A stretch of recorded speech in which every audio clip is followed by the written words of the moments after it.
ఇల్లు బాగుంటే సమాజం బాగుంటుంది. ఇంట్లో జరగాల్సినవన్నీ కూడా బయట జరుగుతున్నాయి, బయట జరగాల్సినవన్నీ కూడా ఇంట్లో జరుగుతున్నాయి. ఏంటది?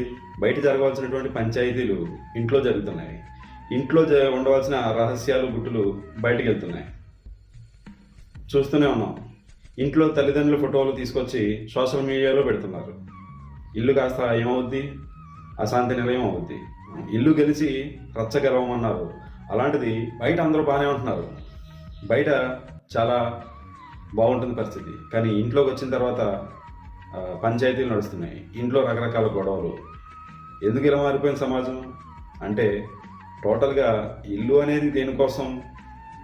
ఒకప్పుడు గెంజి తాగైనా సరే ఇంట్లో ఉన్న విషయాలు బయట తెలకుండా ఉండాలి అని అనుకునేవారు. ఈరోజు అందరూ కూడా ఆటలు పెట్టుకుంటున్నారు, బయట ఫుడ్ ఎక్కువ తింటున్నారు, దానివల్ల రోగాలు వస్తున్నాయి. ఇప్పుడు ఒకసారి అంటే పర్లేదు, కానీ వారానికి 7 రోజులు కూడా బయట ఆటలే తింటున్నారు, బయట ఈదుల్లోకి వెళ్ళి తింటున్నారు.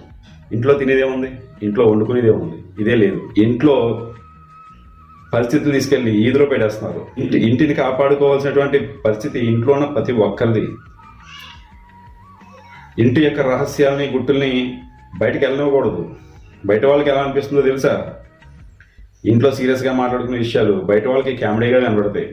కాబట్టి ఇంట్లో విషయాలు బయటికి వెళ్ళకూడదు. ఇల్లు ఒక పొదరిల్లు, దాన్ని అందంగా కాపాడుకోవాలి. అది ఒక విశ్రాంతి స్థలంగా మార్చుకోవాలి, అదొక శాంతి నిలయంగా మార్చుకోవాలి. ఎందుకంటే దేవుడు అన్ని దైవ గ్రంథాల్లో చెప్పాడు, ఇల్లును మేము శాంతి నిలయంగా మార్చామని. దేవుడు మార్చాడు, మనం కూడా దాన్ని మార్చుకోవాలి కదా. దేవుడు ఆ సెట్టింగ్స్ కావాల్సింది పెట్టాడు.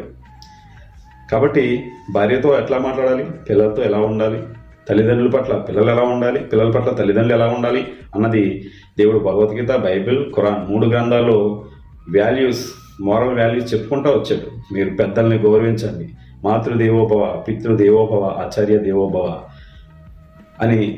దేవుడు తల్లి దైవ సంబంధికురాలు, తండ్రి దైవ సంబంధికుడు, గురువు దైవ సంబంధికుడు. వీళ్ళని గౌరవించండి అంటే పెద్దలు ఇంట్లో పిల్లలకి ఏం చెప్పాలి?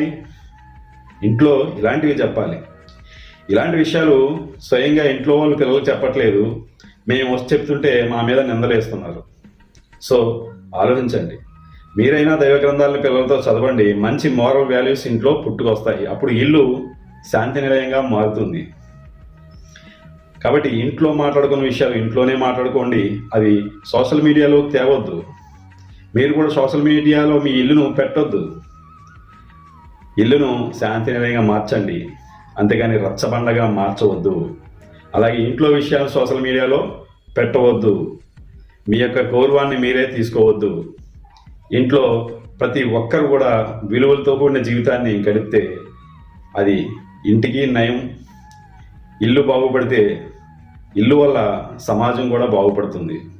ఈ సమాజ మార్పుకి మూల కారణం ఇల్లు. ప్రతి కుటుంబం బాగుంటే ఈ సమాజం బాగుంటుంది. సో కాబట్టి ఇంట్లో ఉన్న వారి కోసం సమయం తీయండి, ఇంట్లో వాళ్ళకి దైవ గ్రంథాల ఆధారంగా విలువలు నేర్పించండి, అందంగా మాట్లాడుకోండి, ఒకరికొకరు కూర్చుని మాట్లాడుకోండి. ఏ సమస్య అయినా సరే కూర్చుని మాట్లాడుకుంటే సెటిల్ అయిపోద్ది. కానీ దానికి ఆపోజిట్లో మనం చేయకూడదు. ఇంట్లో విషయాలు తీసుకెళ్ళి బయట పెట్టకూడదు, బయట విన్న చెత్త అంతా ఇంట్లోకి తీసుకురాకూడదు. బయటగానే ఉండాలి, ఇంట్లోకి రాగానే అందరూ కూడా శాంతిమయంగా మారిపోవాలి. అప్పుడే ఇల్లు బాగుంటుంది.